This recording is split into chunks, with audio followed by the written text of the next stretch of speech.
നമ്മുടെ ഒരു പുതിയ എപ്പിസോഡിലേക്ക് സ്വാഗതം. ഇന്ന് നമ്മൾ ഇന്ത്യയുടെ ഡിഫൻസ് പരമായിട്ടുള്ള ഒരു പ്രധാനപ്പെട്ട വാർത്തയാണ് നിങ്ങളിലേക്ക് എത്തിക്കാനുള്ളത്. നമുക്കറിയാം, ലോയിറ്ററിംഗ് മുനീഷ്യൻ എന്ന് പറയുന്ന ഒരു വിഭാഗമുണ്ട്.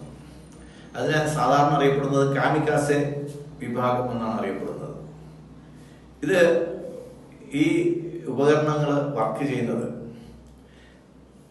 ഇതൊരു ഡ്രോൺ ആയിരിക്കും. ഈ ഡ്രോൺ ഒരാളെ ലൊക്കേഷൻ ഐഡന്റിഫൈ ചെയ്യും. നമ്മൾ ഒരാളെ ടാർഗറ്റ് ചെയ്യണം, അല്ലെങ്കിൽ ഒരു എക്യുപ്മെന്റിനെ ടാർഗറ്റ് ചെയ്യണമെങ്കിൽ ആ എക്യുപ്മെന്റിനെ ടാർഗറ്റ് അത് ട്രാക്ക് ചെയ്യും. ആ ടാർഗറ്റിലുള്ള പോയിന്റിലോട്ട് അത് പോയിന്റ് എത്തുന്നത് വരെ അതിങ്ങനെ കറങ്ങിക്കൊണ്ടേയിരിക്കും. അതുകൊണ്ടാണ് അതിനെ ലോയിറ്ററിംഗ് മുനീഷ്യൻ എന്ന് പറയുന്നത്.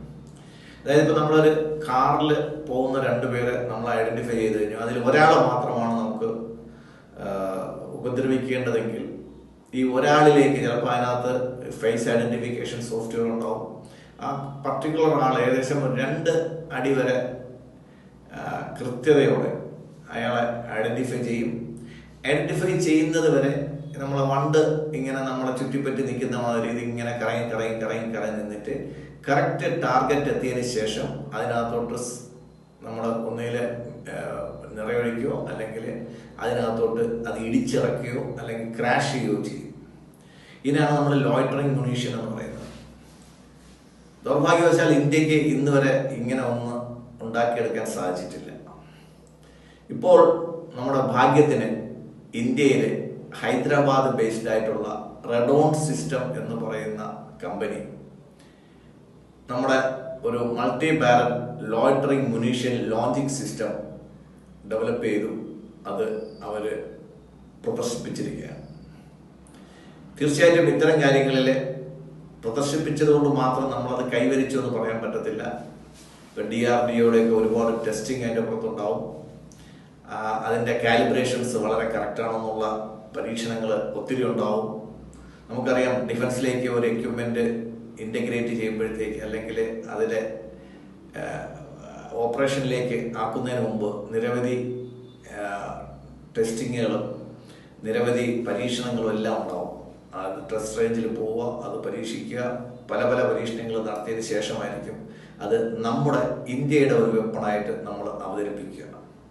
നമ്മൾ ഞാൻ ഈ പറഞ്ഞു വന്നതിനകത്ത് ഏറ്റവും പ്രധാനപ്പെട്ട ഒരു കാര്യം നമ്മൾ ആലോചിക്കേണ്ടത്, വിമാനങ്ങളുടെ നിർമ്മാണത്തിനാണെങ്കിലും ഡ്രോണുകളുടെ നിർമ്മാണത്തിനാണെങ്കിലും പുതിയ വെപ്പൺസിന്റെ നിർമ്മാണത്തിനാണെങ്കിലും ഇന്ത്യ ഏകദേശം 60% പ്രൈവറ്റ് മേഖലയെ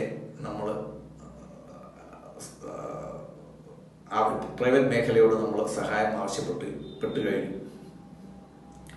നമുക്കറിയാം, നമ്മുടെ മുൻനിര ഭീമൻ കമ്പനികൾക്കെല്ലാം സ്വന്തമായിട്ട് ഡിഫൻസ് സെക്ടർ ഈ കഴിഞ്ഞ 14 വർഷം കൊണ്ട് അവർ രൂപീകരിച്ചു കഴിഞ്ഞു. അത് അദാനി എയർസ്പേസ് ആയാലും ശരി, റിലയൻസ് ആയാലും ശരി, ടാറ്റ ആയാലും ശരി, അങ്ങനെ ഏത് ഇന്ത്യയുടെ ഇപ്പൊ ഗോദ്രേജ്, ഇന്ത്യയുടെ പ്രധാനപ്പെട്ട എല്ലാ കമ്പനികൾക്കും സ്വന്തമായിട്ട് ഡിഫൻസ് സെക്ടർ എക്യുപ്മെന്റ്സ് ഡെവലപ്പ് ചെയ്യാനുള്ള ഒരു സെക്ഷൻ അവർ തുടങ്ങിക്കഴിഞ്ഞു.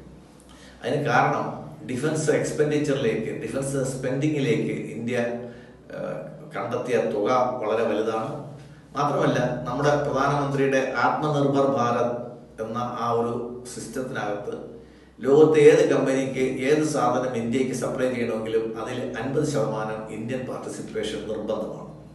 50 ഏറ്റവും കുറഞ്ഞതാണ്. നമ്മൾ 60, 70, 80 ഇങ്ങനെ അതിൽ ഏറ്റവും കൂടുതൽ ഇന്ത്യൻ കണ്ടന്റ് ഉള്ളിടത്തോളം കാലം നമുക്ക് ആ സെക്ടറിലോട്ട് നമുക്ക് പ്രയോറിറ്റി കൂടുതലുള്ളൂ. ഇപ്പം റഫാല് തന്നെ ഇന്ത്യയിലേക്ക് നമ്മൾ വാങ്ങുമ്പോഴത്തേക്ക് നമ്മൾ ഇത്രയും കാലമായിട്ട് നമ്മൾ അതിൻ്റെ പല നെഗോസിയേഷൻസും കംപ്ലീറ്റ് ആവാത്തതിൽ അതിനകത്ത് ഇന്ത്യൻ കണ്ടന്റ് എത്ര ഉണ്ടാവും എന്നുള്ളതാണ്. നമ്മൾ ഇത്രയും കാലം നമ്മൾ മണ്ടന്മാരെ പോലെ നമ്മൾ അമേരിക്കയുടെയും റഷ്യയുടെയും ചൈനയിൽ അമേരിക്കയുടെയും റഷ്യയുടെയും മറ്റു രാജ്യങ്ങളിലേക്ക്, സ്പെയിൻ, ഇംഗ്ലണ്ട്, ഒത്തിരി രാജ്യങ്ങളിലെ ഡിഫൻസ് എക്യുപ്മെന്റ് നമ്മൾ വാങ്ങിച്ചുകൊണ്ടിരുന്നു. അതിന്റെ ടെക്നോളജി അവർ ട്രാൻസ്ഫർ ചെയ്തിട്ടില്ല.